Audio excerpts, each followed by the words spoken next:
when you got in? Instant success, struggles? Did you have doubters? You know, like, supporters. I know Mhm. I'm.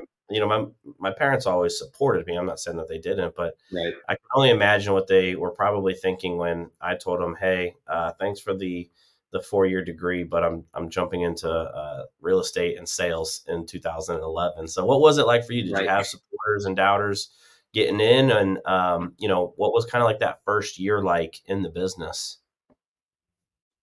I would say it was mostly supportive. I didn't really have too many doubters. The hard part for me was as soon as I got started, the first brokerage I was with was less than 6 months. That's where I didn't see support.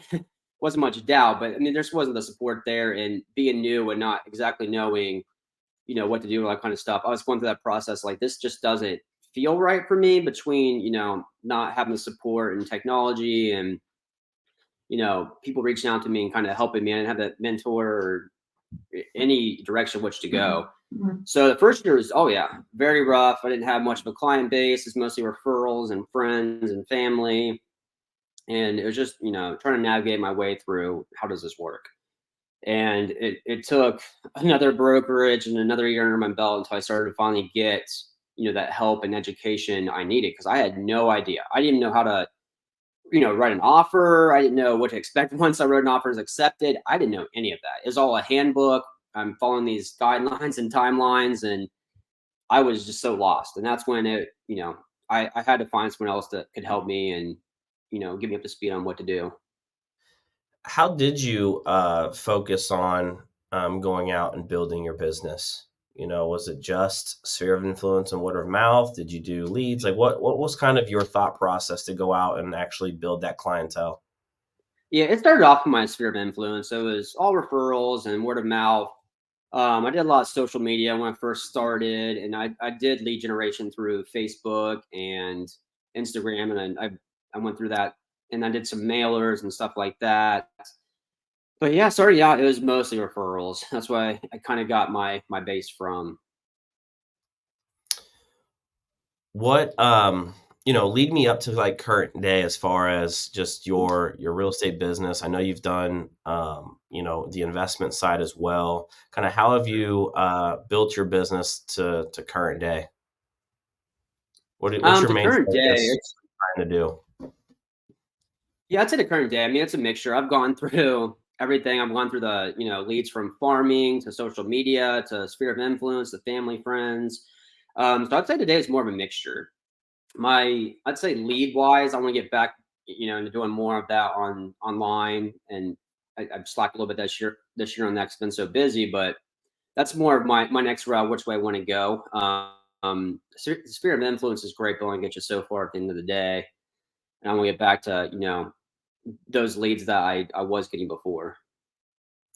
And I know you've done a couple flips yourself. So for those, Mhm. agents that are kind of, maybe thinking like you're thinking, right? Like, hey, I want to do some investments. I want to dabble, and do both sides of the business. What advice would you give them? Because I know you're also very hands on, Right. with Right. your investments as well. So, any advice to those people that are out there thinking about getting into real estate, but really focusing more on the investment side? Yeah, I would say start now.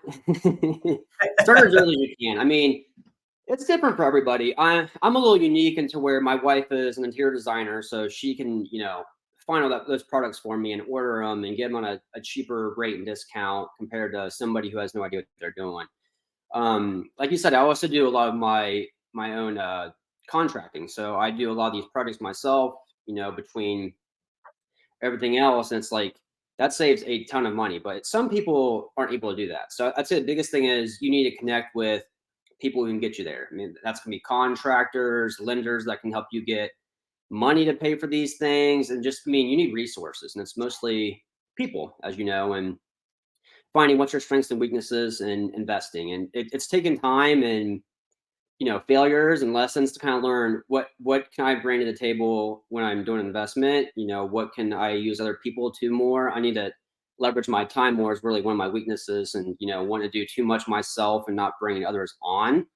So that's something I've really learned over the last few years. And I mean, it it's gotten harder and harder to find deals, but they're still out there. And as the market kind of grows, you still, if you find those deals, they're still definitely worth it.